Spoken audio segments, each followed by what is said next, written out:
Hi guys, welcome back. Once again, advice for today's. Mananatili ang mga salita ng Diyos, anak, sa ating puso't isipan basta nasunod ka lang sa Kanya. Nasunod ka sa mga utos ng ating Diyos, anak na si Jesus Christ.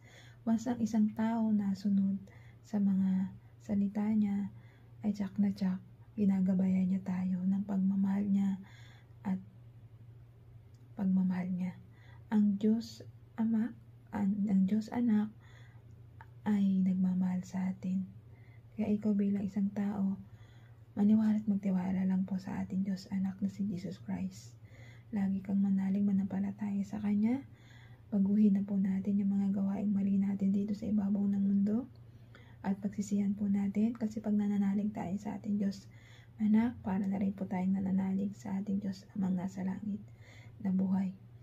Kapag ikaw ang taong ginagampanan mo, nagmamahal ka ng kapwa-tao mo, nagbibigay ka, tumutulong ka, at nagkakaroon ka ng pagmamahal sa puso't isipan mo, naniniwala ka sa mga salita ng ating Diyos Anak na si Jesus Christ, tsak na tsak ang kaligtasan mo sa impyerno, sa Hades na hindi namamatay, ang apoy at ang uod.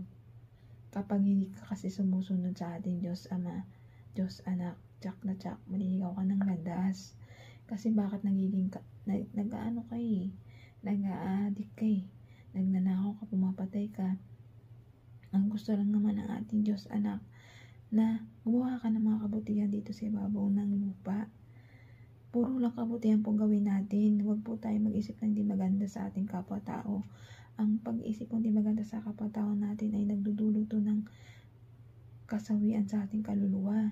Kasi bakit? Naliligaw ng landas Pero once na iniisip mo parati na tumulong sa kapwa, rumispeto sa magulang mo, sa kapwa mo, tumulong sa magulang mo, sa kapwa mo, magmahal sa kapwa mo, umibig at iniisip mo lang kabutihan ng kapwa-tao mo, ay tsak na tsak maliligtas ka.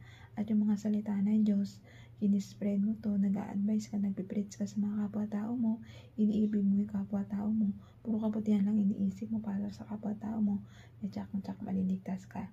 Maliligtas ka sa impyerno, sa Hades. Yan po. Kaya ikaw, magbago ka na po hanggang maaga pa. Magbalik loob po tayo sa ating Diyos Anak, Diyos Ama, at Diyos Espiritu Santo.